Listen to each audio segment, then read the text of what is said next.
Jangan kaget ya kalau di Indonesia akan ada hujan salju. Sekali lagi, jangan kaget kalau Katulistiwa akan bersalju. Memang Sontoloyo ini nyeleneh informasinya. Banyak yang bilang ngawur atau ngayal. Namun kalau bicara ada fakta dan data yang berbeda sumbernya dari berita-berita mainstream, Anda harus mulai berpikir. Penyiaran berita mainstream hampir semuanya dikendalikan globalis dan negara dikuasai yang punya agenda propaganda. Maka informasi yang diberikan Bosman jadi terlihat aneh dan ngawur karena memang berbeda sumbernya dengan berita mainstream. Kembali ke climate war atau perang cuaca. Bukan saja perubahan cuaca ya, altered weather. Perang cuaca akan membuat arus angin dunia berubah. Bukan sekedar climate change atau perubahan iklim karena kebodohan dan kecuekan manusia rendah kepedulian alamnya saja yang membuat dunia semakin panas. Bukan, ini lebih kejam lagi. Jauh lebih kejam dari perbuatan Rangga meninggalkan cinta tanpa pesan. Namun ini adalah perbuatan manusia-manusia egois, pemimpin egois, negara besar egois, dan globalis cabal egois, yaitu para Thanos yang ingin menjadi penguasa, turun tangan dengan sengaja memasang alat menggeser angin, cuaca, terganggu keseimbangan alam secara global. Inilah yang kita wanti-wanti apa yang akan terjadi setelah pandemi virus berkepanjangan, manusia ditimpa masalah lagi dengan cuaca yang kacau hingga tumbuhan tropis bisa mati, makanan bisa langka. Food war terjadi setelah climate war. Kali ini efeknya lebih mematikan dari pandemi COVID. Center ekuator bergeser, tengah bumi bergeser terhadap matahari. Dunia koplak sampai manusia sadar bahwa kita punya common enemy atau musuh bersama, yaitu alam yang tidak dipelihara. Seperti tubuh manusia tidak dipelihara di usia senja, berbagai penyakit dideritanya. Ternyata sahabat, ada fakta lain kalau kita ingin membalik semua keadaan tersebut. Banyak buktinya. Misalnya, ada seseorang di usia 65 tahun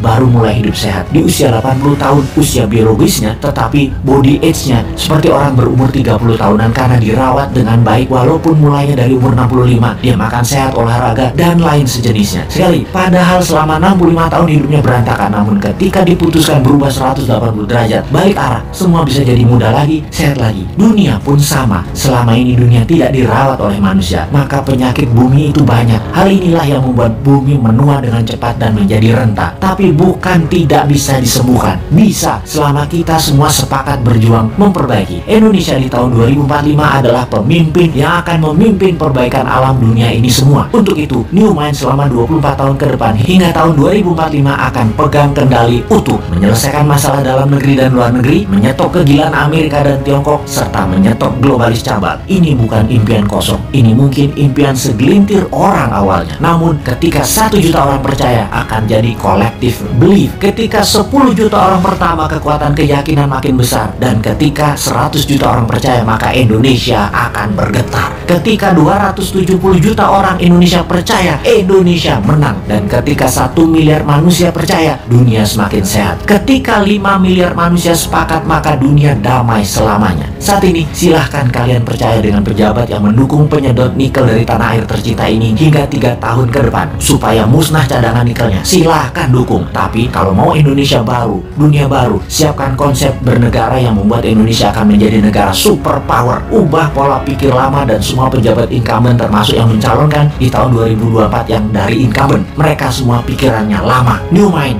siap!